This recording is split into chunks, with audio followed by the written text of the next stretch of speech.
very young artists work in the collection of 2 institutions so they could be seen by the public for many years, but it also interrupted his conception of the work, its narrative integrity, the visual rhymes, the verbal cadences, and it's only been rarely in the years since 1941 that we have been able to see it together as a 60-panel series that lets us understand the artist's narrative conception.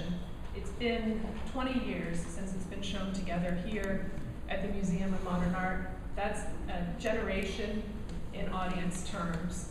And I think that with any work that's an important masterwork like this is, that you want to come back to it again and again to understand how it can speak to new generations, how you can find new meanings. The words come first, and it's very clear to me that he's thinking about narrative strategies. And that's not surprising because this is an artist who, through a lot of the workshops in Harlem at the time, is hanging out with writers. He's spending time in 306 West 141st Street, the studio that's run by Charles Alston and Mike Barnum.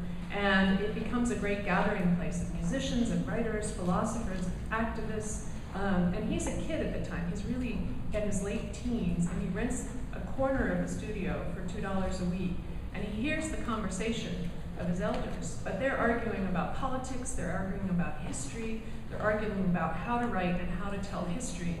And he absorbs this as a very young and precocious artist. This problem of how to tell history in art is crucial in this moment in time because history painting from the beginning of the 20th century is dead. It's a moribund genre. It's understood as obsolete.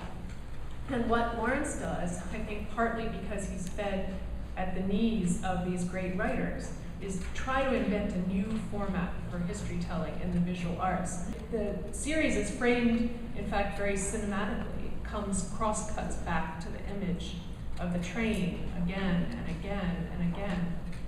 So one thing we wanted to do was we wanted to try to gather the conversation back again. Gather the people that Lawrence is talking with, the images that he's looking at, the poetry that he's hearing and the poetry that he's reading, and put them in the same space. Lawrence was the child of migrants, so he'd never seen the South. He'd never been there when he worked on the migration series. But of course, the South permeated Harlem in that moment in time in many ways, in its food and its sounds. And immediately after he finishes the Migration Center, this series, he goes down. And he creates these images that are rather stark images of racial segregation on that trip. And those images were enough to have his dealer, Edith Halpert, exclude them from her gallery presentations of his work.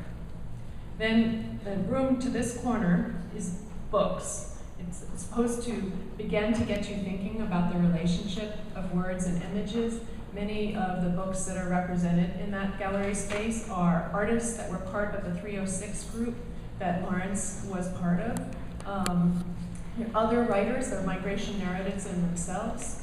And we have this extraordinary group of readings of poems by the group that Elizabeth has put together for us of 10 extremely highly esteemed American poets.